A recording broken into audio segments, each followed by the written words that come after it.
welcome to the Blue Mouse Knits. Today I have a couple of patterns that I need test knitters for. Earlier this year I released the adult version of this. It was called Seaberry, and this is the little Seaberry. So this has just taken me a long time to grade the yardage. It's really been just the hold up with that, but it's finally ready. There's 3 to 6 months, 6 to 12 months, 2T and 4T as the sizes. And I'll put all of the yardage on screen. You will need DK weight yarn in 3 colors. So here it is a little bit closer up. It is a top-down seamless sweater worked with Raglan sleeves. This uses a US 6 or a 4mm needle. It's worked completely in the round seamlessly. The gauge is 19 stitches, 27 rounds in Stockinette. And yeah, that's pretty much it. The yarn I used for the sample has been discontinued, so I'll put what the discontinued one is on the screen. I've yet to find a perfect replacement for it. This was unfortunately my favorite yarn at a big box store, and it was discontinued. It's this really soft cotton, but you could also knit this in wool. So I did use Lion Brand Coboo as a replacement for this yarn in another pattern, and it worked, although it is a little bit heavier. You might want to go with something more lightweight. That's totally up to you. I'll put the start date and the deadline on screen now. Yeah, it's a pretty fast knit. I love knitting raglans anyway, so I found that very fun. And then I can just keep stacks to give away to friends as they start to have kids. I don't have a full name for this one yet. I've just been calling it the Wavy Rib cardigan. So this is my prototype version. It's very similar to, it's almost identical to the actual pattern, but this is my prototype. This one was also unfortunately using that discontinued yarn. I had probably 8 projects in progress using this yarn. So I'm having a little bit of a hard time finding a perfect substitute. I did make a second one in Coboo, Lion Brand Coboo.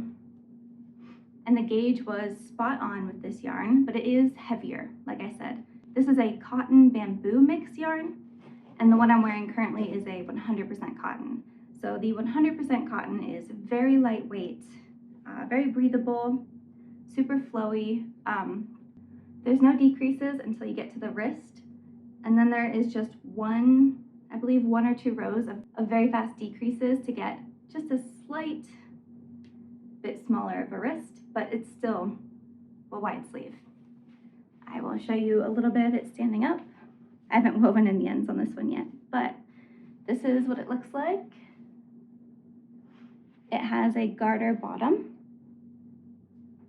and then it has a stockinette double knit applied neckband, and the sleeves also have garter, and it has this all over wavy rib texture.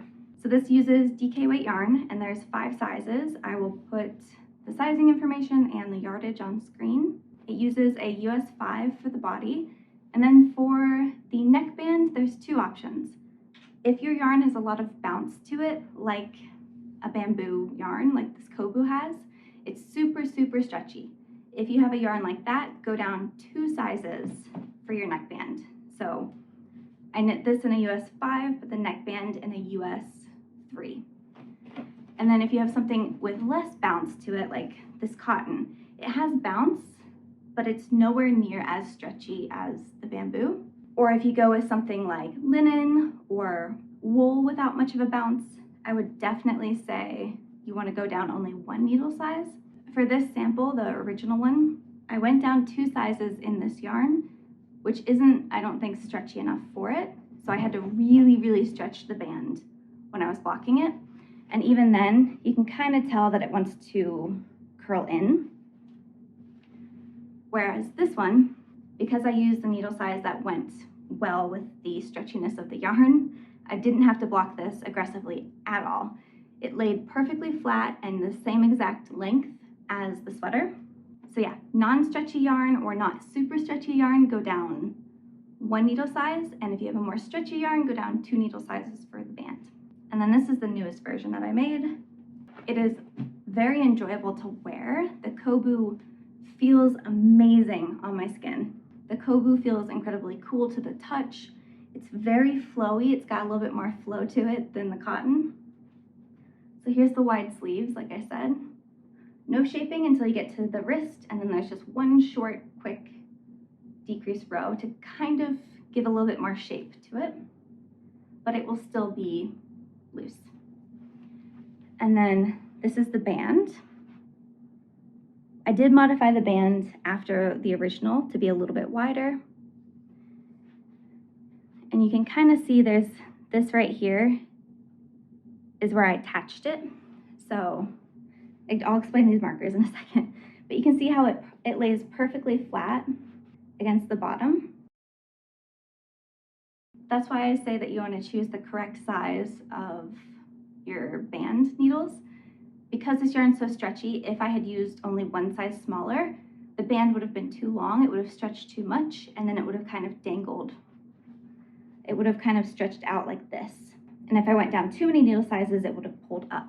So going down 2 for a stretchy yarn was perfect for me. You can fix a little bit of it in blocking. Like I said, the original one, I had to pull it really tight and it barely lifts up in the bottom. So if you do make the mistake of choosing the wrong size, it's not going to be that big of a deal. If it's sagging too much, you can always pull it out to be wider. Because this cardigan is made to be open in the front, there's supposed to be a gap and it's supposed to have plenty of ease. It's supposed to be oversized, so I suggest choosing a size with 6 to 14 inches of positive ease. This is designed with almost no shaping. There's a tiny, tiny bit of armhole shaping and a tiny bit of shaping at the wrist and a tiny bit of shaping in the back neck. This is my first time trying this on since I blocked it. It feels amazing. It's worked bottom up in one piece.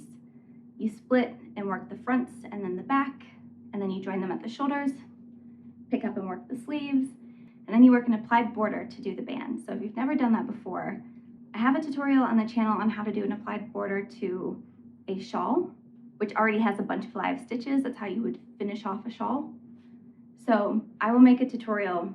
Hopefully by the time you get to this stage, I think it'll take you a while to get to the band. But what you do is you pick up stitches starting at the cast on edge. Starting at the cast on edge, you pick up stitches along the edge, all the way up around the back and all the way down the other side. So you'll have like a couple hundred live stitches. And then you cut the yarn. So you just got a bunch of live stitches with no yarn attached to it. And then you go back to the starting point and you cast on next to that first live stitch. You knit those stitches until you reach your first live stitch. You knit your last cast on stitch with your first live stitch and it joins them. So you're knitting it as you go. I'll definitely make a video for it because it might sound complicated, but it's not difficult, it's just time consuming. But I think the effect is so beautiful that it's really, really worth it. So, and the markers, I put the markers down to kind of give you a guide of how long it took me to knit the band in days. So I knit up to this first marker in one day, then the next day I got less, and then there's a marker on the back right here. So I knit from here to this back marker in another day, from this back marker to here in another day, and then finished it off. So what is that? It took me 5 days to knit the band. Now I was not knitting this like obsessively. I was just kind of picking it up when I had the time, but it did take a while because it's oversized and you're using DK weight yarn. So while it's not nearly as thin as like a sock weight yarn, it definitely will take a little bit of time. It has a 22 stitch 30 row gauge worked in a wavy rib, which I will have written down below. I think this is everything. So I'll put the start date and the deadline and how long it'll be. It'll probably be around 10 to 12 weeks of this test because I know that this is a big project and I want you guys to have plenty of time without feeling rushed. But yeah, if you're interested, I again have the little Seaberry, which is a much, much faster project, and then this so far unnamed cardigan. I was thinking of naming it Fjordland. I can't figure out if it sounds funny.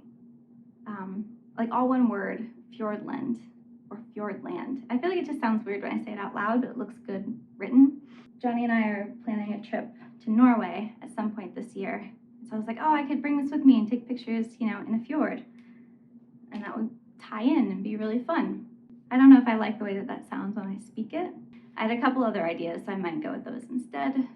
If you have any name suggestions, you can throw them in the comments. I really love naturey names or names of places that sound really cool. Also, my friend even noticed that he climbed up there. That's Magnus, our somewhat new puppy. You haven't seen him since right after we got him, really. That's why I have been kind of MIA with face cam videos, I guess. I've been trying my best to get tutorials out, but everything else has been so slow because of him. He is wonderful, but it's been a lot of work to train him, and he's been a little sick this summer, so once all that's figured out, I think everything will be a little bit faster. Anyway, these are the two patterns that I have ready to be tested. If you're interested in that, let me know. I will have a link to where you can sign up below. I'll have all the information written below as well. I will see you guys in the next video.